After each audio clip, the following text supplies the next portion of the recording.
After a very long break, welcome back to the Beer Sherpa. I am Danimal, and today I am joined with none other than Rolfe Feddersen. Come on now! Thank you so much for joining me. I appreciate it.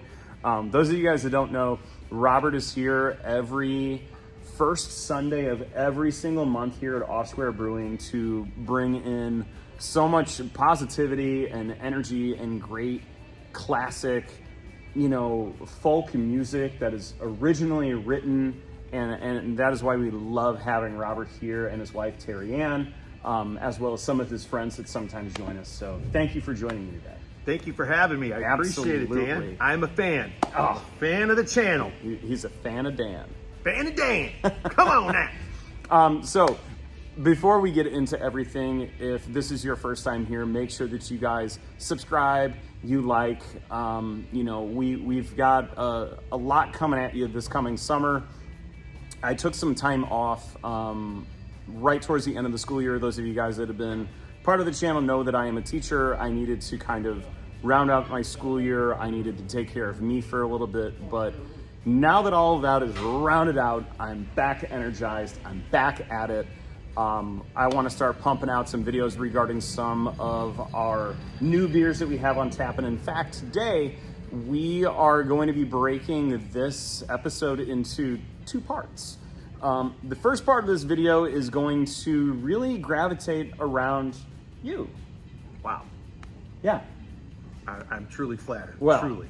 You should be. Because I think a lot of people need to know a little bit more about Rolfe Feddersen. And what you bring to the table when it comes to being at a brewery, and your likes about being at a brewery, and of course your likes about being involved with beer making. Part two is going to be about two of the beers that we actually have on tap here at Off Square, which is I Like That Rock and Roll, which is an American Pale Ale, and Grateful Fed, which we just put on recently, which is a hoppy wheat ale that has gone over very, very well. So these two beers have been on for a little bit. I Like That Rock and Roll we did last year with you. Yeah, we did. Yep. Grateful Fed is a collaboration with Off Square Brewing, Rolfe Feddersen, as well as another brewery in the area, which is Burnham Brewing, out of Michigan City. Yeah. Great group of guys. They are so great. Yeah. They are so fun to be around. And we love collaborating with these guys. They're such a great group. And you've collabed with them before a couple without of times. me involved. Yep. And the result is always incredible. Always great. I mean, when you have, these brains back here in the brewery getting together, doing all of their science, right, making sure to produce a good product for you, you can rely on no two better companies than Off Square and Burnham. Two of my absolute favorite breweries. I mean, there's a lot of great craft beer out there, but I'm very close with Off Square and very close with Burnham. So to do a collab with some great friends who actually support my music as well, it's pure joy. Oh, pure joy. Absolutely love it. And plus the beers always turn out great. Always. Yeah. All right. So before we actually get into the beers themselves, I Like That Rock and Roll and Grateful Fed, I want to take some time to kind of, talk about you. And I think that's something that we all want to know a little bit about, especially those of us that, have heard your music here, that first Sunday of every single month. We have those itching questions. So that is where we're going to start today. Okay. So before we start talking beer, we want to talk about Fed. So when did you first originally start playing music? I mean, me being a teacher, a lot of kids start playing music when they're kids. And so was that kind of your experience too? It was. Okay. In grammar school, I had a friend who was a great artist. He would draw all the time, and I was amazed by his drawings. Well, he told me that he played drums, and this was in 6th grade. And so I went to his house, and he played the drums, and he was amazing. And I'm like, wow, we should form a band. So we did in 7th grade. We formed a band called Full Force, and I was going to be the guitar player. There was a guy on my block who was selling a guitar. It was a bass guitar. I didn't know the difference. Like, I had no idea that it was a bass guitar. I just heard the word guitar, and so you were like, sold. That I bought it for $50. I shoveled a couple driveways. I got my $50, and I bought the guitar, what I thought was a guitar, brought it over to my drummers, and opened up the case. I said, hey, I bought a guitar. I opened up the case, and he goes, well, it's a bass guitar. And I go, yeah. He goes, it's not a guitar. I go, well, it's a bass guitar, so it's still a guitar. He goes, yeah, okay, you're the bass player. Like, okay, good. So I started playing bass before I actually started playing guitar. Interesting. I didn't know I was going to be the guitar player for the band, right? But I ended up being the bass player. So it was kind of a fluke because I didn't know I wasn't buying a guitar. It was a bass guitar. I only heard the word guitar. That's quite the twist. Definitely. Yeah.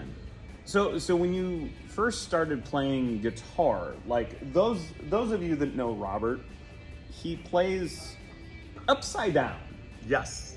Yeah. So when you first started playing bass, did you play it upside down? I did. Really? Because it was a right-handed bass guitar. So I did play it upside down. So instead of playing this way with the bass, I played this way with the bass guitar. And it was right-handed. And I didn't know any better, so I just started playing it the way that felt comfortable. Yeah. And the thick strings were on the bottom. It didn't matter to me. I'm just like, this is just the way. You're just winging it. I'm gonna play.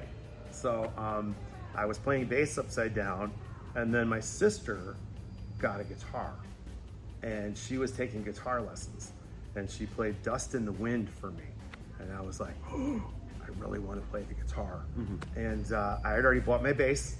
So I couldn't buy a guitar as well. You couldn't be backup bass to her "Dust in the Wind"? No, she didn't want me to play. So that was the impetus for me wanting to play guitar. And I would sneak in her room when she was gone, and I would start figuring out songs with her guitar. She was right-handed, so then I play the way it's comfortable. Yeah. And it was comfortable lefty. I knew I was a lefty, so I just learned a bunch of songs left-handed with a guitar upside down, and I never changed. But I didn't know the difference. I really didn't think about the difference. I knew I was left-handed, and I'm like, I'm just gonna figure these songs out, and not even considering that the songs were played by right-handed guitar players, and there's a certain methodology to playing and all that. For someone who is not as musically inclined as you, it's incredible to think about playing backwards, like in my mind, because I'm right-handed. Yeah. And I took guitar lessons in college. Okay. Until I destroyed my little finger on my left hand. Oh. Like I dislocated it, and it became completely worthless after that injury. And so anytime I would go to get a particular chord, this little finger of mine had no strength at all, and it still really doesn't.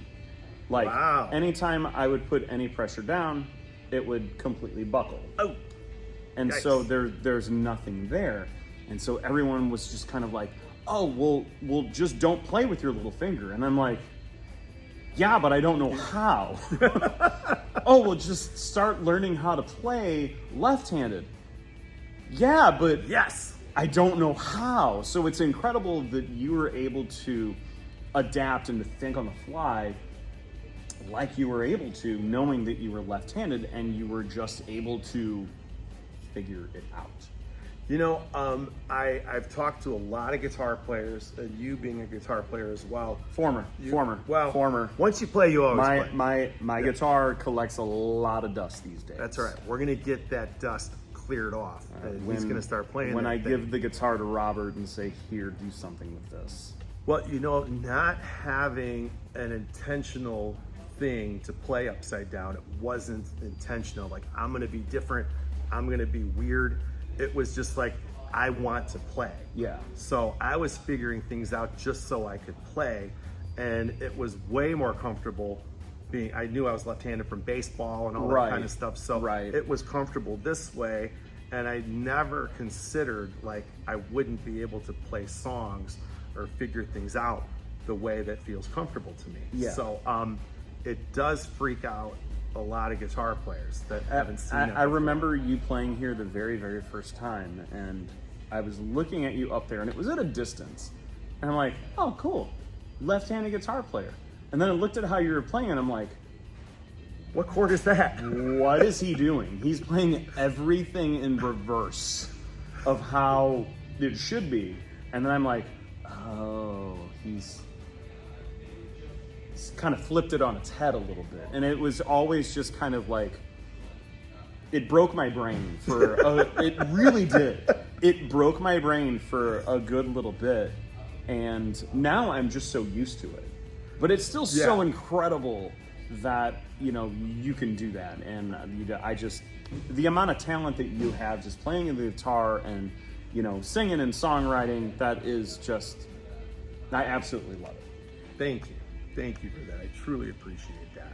So, I mean, how many years have you actually been playing music and writing and recording your own songs? So maybe that's two different questions. Well, no, but I can put those together and say that I started recording when I was a teenager in my rock band Full Force. Okay. About 15, made my first demo tape with my band, and so started to fall in love with recording. Like, that was an amazing thing, to write a song and then bring it to a studio and then get it on cassette. Like, everything was cassette back in the 80s. So it was really neat to start recording.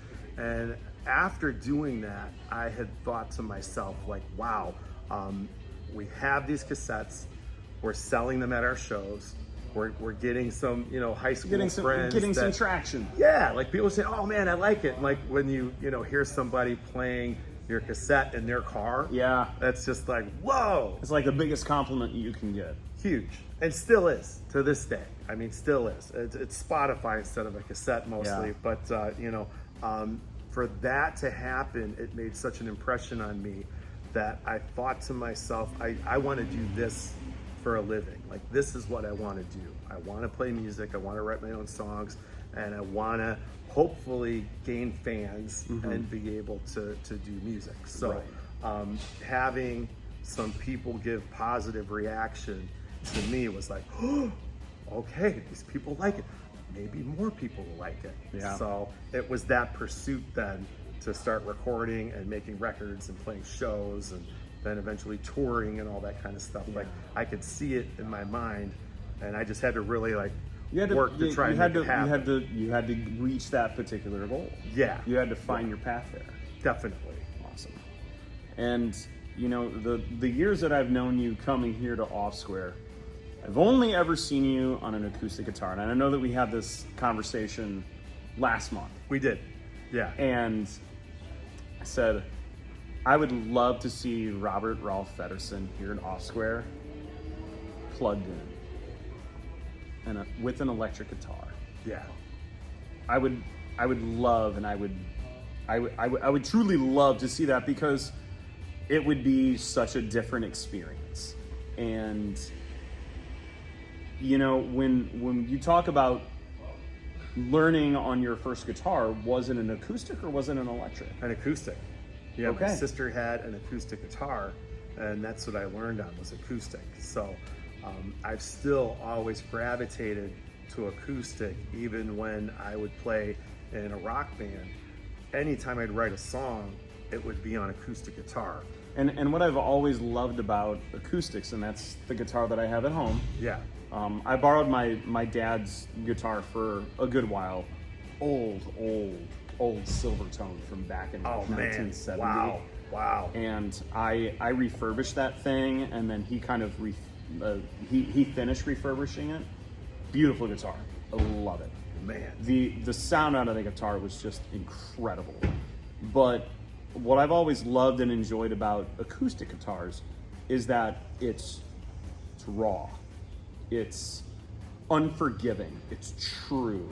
And it just kind of digs down to what that artist is truly trying to tell their audience. Absolutely. That's a great and accurate description of how I feel about it as well. It's raw because there's no effects.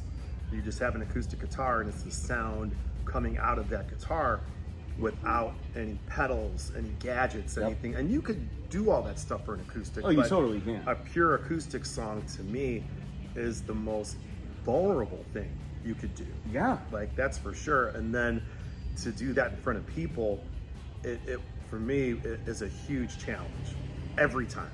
It's never not a challenge because every mistake is right there on the cusp. It's right there. And you try not to make them. You put your humanity on the line. You do, completely. Yeah, and then when you do, you play the guitar, and then you put lyrics to it. Yep. And then it's even more vulnerability, and it's kind of just a challenge every time, and to see who will go with you on the journey in that song. Yep. So I mean, it's a challenge, and it's something that I love the challenge. And I think it's something that keeps me striving to be better. And I'm always amazed at the end of the show, if it's a good show and people respond, if people come out, all of that, the whole thing is a challenge. And I mean, you're a typical artist. You feed off of the crowd, the energy, the positivity, the everything. Absolutely, yeah. And that's just what it's all about. It is. And I mean, from someone that is a teacher, I mean, I just rounded out 21 years of teaching. Yeah. That's how I teach. Every year I have to feed off of the energy of my classroom. And I have to change and evolve every single day based on that. And so a lot of what we do as teachers is a lot what you do as a musician. Yeah. Day after day after day You're after performing. Day. Yeah, class you're after performing, class. and that's what I think a lot of people don't get about, being an artist and being a teacher, is that there are a lot of similarities between the two. Tons. You put yourself out there, you are vulnerable, and you make mistakes. Yeah. And kids are going to let you know. Believe me. Oh, believe me. 21 years of teaching. You think I have not been corrected? For sure. For sure you have. Yeah, I totally have. You're human. You make mistakes, and you learn from those mistakes. You do. That's just how it is. So, of all these years of writing, and you've been writing and producing your own songs for a long time. Yeah.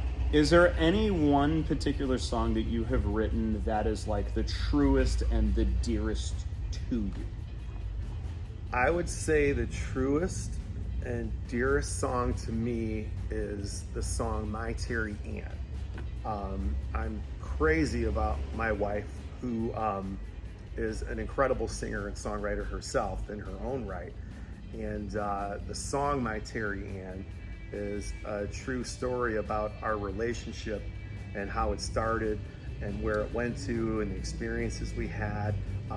It's pretty much a verbatim kind of song about Terry Ann and I and our experience together. So anytime I sing that song, it just evokes a love and an emotion in me that it's palpable, because I'm singing with her too. So I get to look at her, play the song with her, and tell her our story. Right. And it's just kind of nice to share that with other people.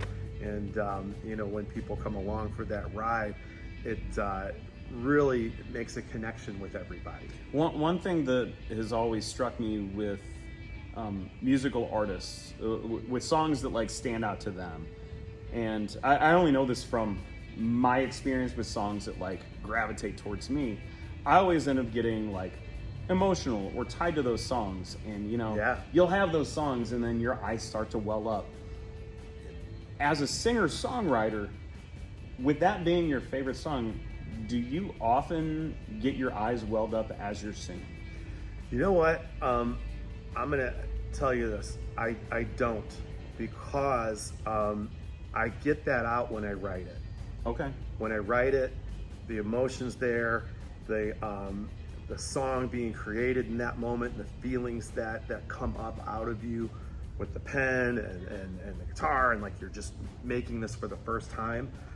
I get all that emotion out I have never cried yet live. I've come close, but I definitely do more upbeat songs. You totally do. Yeah. You totally do. And if you guys have not seen Robert live, it's such a fun experience. It's so upbeat. It's so positive. Like, I mean, it's just a good time. And I want it to be a good time. Yeah, I want it as have it fun. should be. I don't want anyone to come out and think like, man, like that, you know, political tune or that religious tune or this or that. It's like, I want to bring everyone together and have some fun and be an escape from all the other stuff that's going on. All the other nonsense in the world. I mean, to come here, just take a break. Yeah, have a beer, listen to some songs, have some positivity. You guys, you create that environment here, and you allow me to be a part of that environment. Absolutely, we do. So one thing that you've done as a singer and a songwriter with Tarian is that you guys do a lot of traveling, and you guys go across Indiana, across Michigan, Illinois, and other states. What has made you gravitate towards bringing your particular style of music to breweries and those kinds of venues?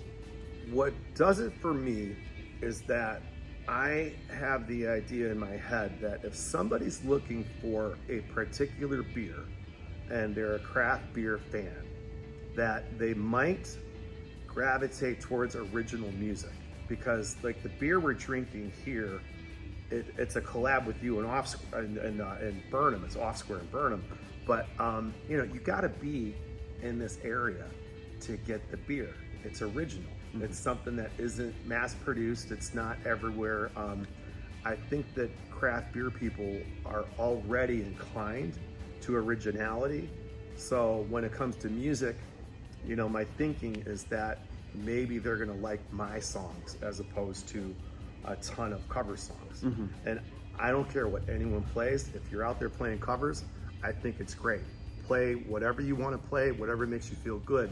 But what makes me feel good being a songwriter is playing my own music and sharing that with people. So I've found an audience with craft beer people, and you know, this is an art in itself as well. So yes, I feel it like absolutely is. The art just really kind of goes together really well, because you're doing something original here, and then I get to do something original here. Right. So I think it compounds into like a really just a cool thing that you have to be at Off Square to experience.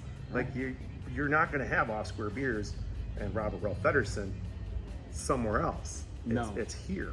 So it makes it... Unless you're Robert Rolfe Feddersen and Tarian sitting at home drinking Off Square beer. Sure, right? Absolutely. which we do. Which we do. Which does happen. Quite often. I remember COVID. Right? I remember making the deliveries. Dan delivered beer and food to our home during COVID. I did. Bless you. I did. You did the Lord's work. Thank you. That was a tough time for everybody.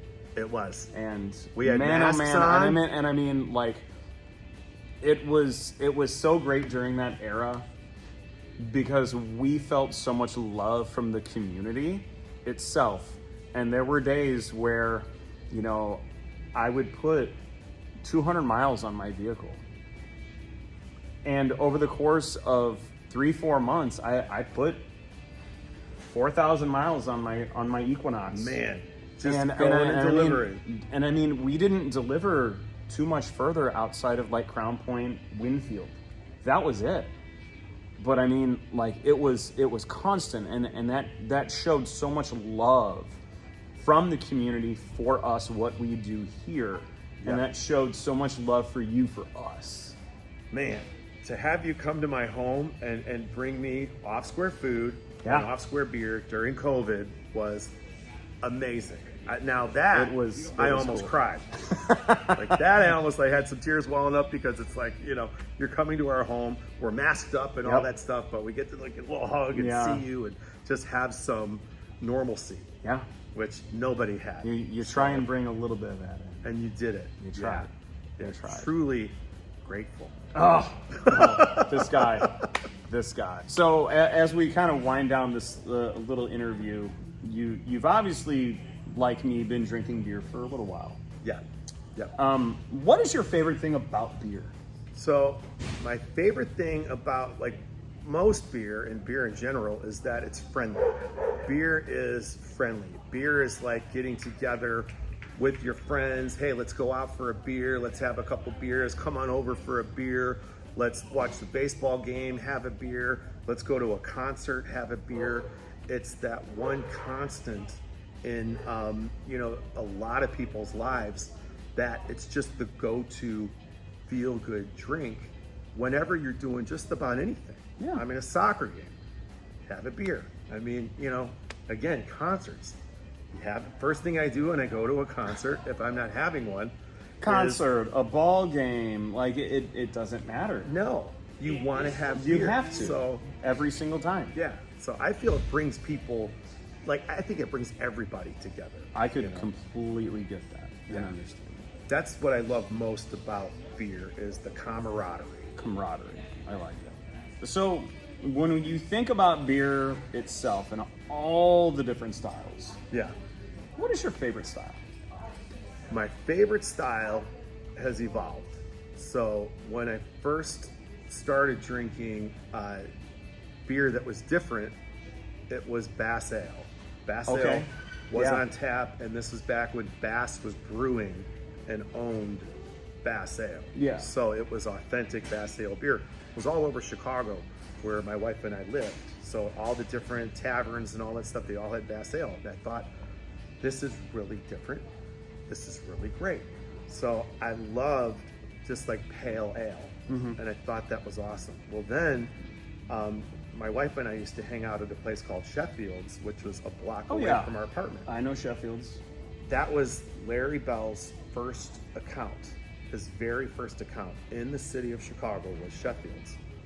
He was there pouring beer. This guy, this weird guy, has an Indiana Jones hat on. Oh yeah. And he's going around to tables. I love how he points at me. I mean, because I'm not wearing the hat you're not, right now. You're not. But I was tempted.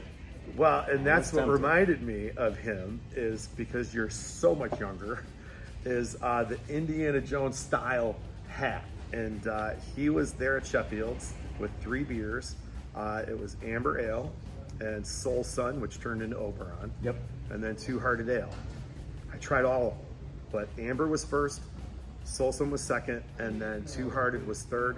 When I tried 2 Hearted Ale, I just didn't know. You lost your mind a little bit. I did. You were like, "Oh, this is beer. This is beer. This is so much different. This is enjoyable. What have I just put in my mouth?"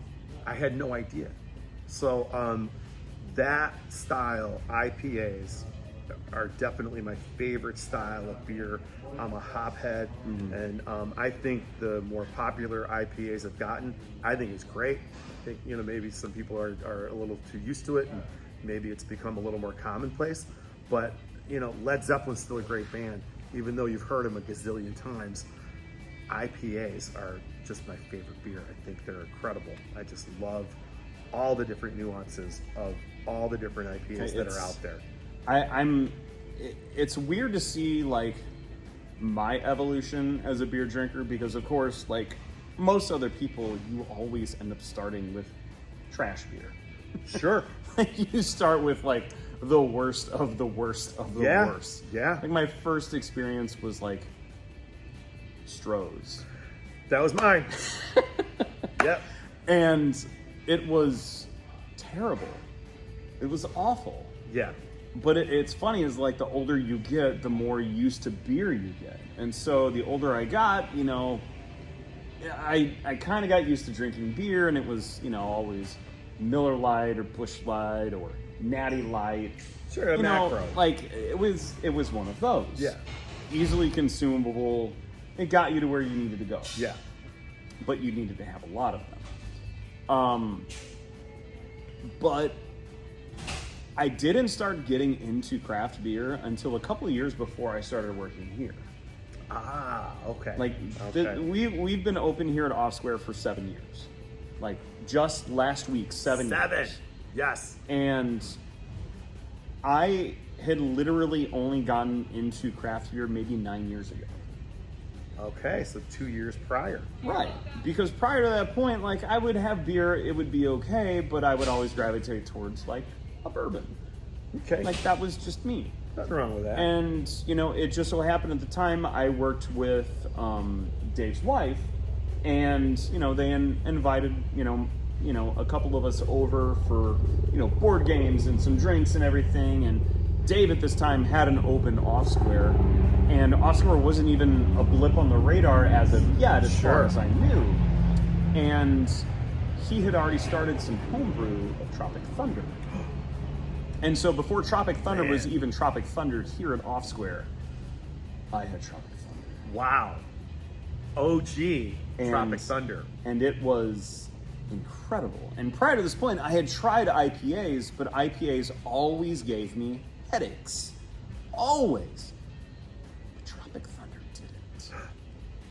You found that gateway. I found the gateway, and Tropic Thunder was my gateway. And, you know, once this place became like a thing, I was like, you know what? In between my years of teaching, I could just work here during the summer. You know, sure. Get a serving job, get a bartending job, make a few extra bucks. Yeah. Beats, you know, teaching during the summer. And I really kind of found a knack for it. And I started learning more about the process and about the beer and about the different styles. And the more I became aware of what I was drinking, the more I enjoyed it. Sure. And so a lot of times what I will do up at the bar, if I'm here, like I was before you came here, a lot of times I will legitimately tell the bartenders, pour me a beer. Just any beer. Just pour me a beer. You don't know what you're being served. Yes. Okay. Because I want to figure out what exactly I am drinking. That is the game I play here. Yeah. And number one, I love all the beers that we have on tap. I truly do. Yes. Yeah. Matt and Dylan do a great job here, but I love to play the game of, can you figure it out? What exactly are you drinking? Yeah. That's a challenge. Yeah. And that keeps me on point as a server, as a manager, as a bartender. It keeps me on point with knowing the differences and being able to pull out those subtle notes that distinguish, you know, a long day from a headshot from a double tap from a hard day. Yeah. A Sunslayer from a Fedzilla. Yes. Right? I said it. Fedzilla. That was last year. Go Fedzilla. That was last year. I hope we do that one again too. I do too. But I mean, man, these last few years, you have been kicking out a lot of beers with a lot of different breweries in the area. And this is going to be our final question for our interview here. Yeah. What is the best part of the brewing process that you yourself have experienced so far? So, about the brewing process is that, you know, there's nothing there. There's just an idea. And to execute that idea and see it evolve from nothing into something, and going to that bright tank for the first time to sample from the bright tank, to me, it's like a magic trick. And I love magic, but it truly feels magical to me to just have an idea that, like, you know, hey, I haven't tried this, or I haven't seen that. You know, maybe we could try this hop and just different ingredients to make different styles. To me, it's like writing a song. I was just about to equate writing a song to making a beer. And then that ties folk, kind of punk, rock, you know, blues, country, like all that. And it ties directly back to what we were talking about earlier, about how, you know, original music and playing in a brewery just kind of go hand in hand. Because what you do out there is a lot what Matt and Dylan do back here. They go hand in hand. Yeah. You start with nothing, and then you end up with a masterpiece. And to do that over and over again, like Matt and Dylan do here and other brewers across the country, that consistency is amazing. And the thing that I do love most about Off Square beers is the consistency. The beers are always on point. A lot of the beers are really friendly, and then you guys can go extreme with imperial stouts and saisons and just, you know, Belgians. And what I always love is that Matt and Dylan also like to go weird. Yeah, because they are weird. So yeah, and they're also Matt Dillon. Well, yeah. But I mean, like, that's what I think makes breweries. I mean, the things that we do at Off Square are not the same things that happen at Burnham. No, they're not the same things that happen at other breweries. Like, they are unique to the brewers and the breweries and the ideas and the energy themselves of the establishment. And it sets every brewery aside and every person aside. Absolutely. Like, you matter. Like, it matters that you're here. It matters to the customers. It matters to people looking for some knowledge. It matters to your friendliness and your openness to come up to someone and say, hey, we've got this on tap and it tastes like this. That's all part of that experience because it gets created back here. Yep. And then you get to be a great ambassador of that art. And it's incredible. And that's what we try to do. And that's what you're doing right now. Ah, get out of here. Love this guy. Love this guy. We're trying. So, we are going to move on to part 2. And in part 2, we are going to dive into I Like That Rock and Roll, American Pale Ale. Love that beer. And we're also going to go into our new beer drop as of about a week and a half ago, which is Grateful Fed. Grateful Fed.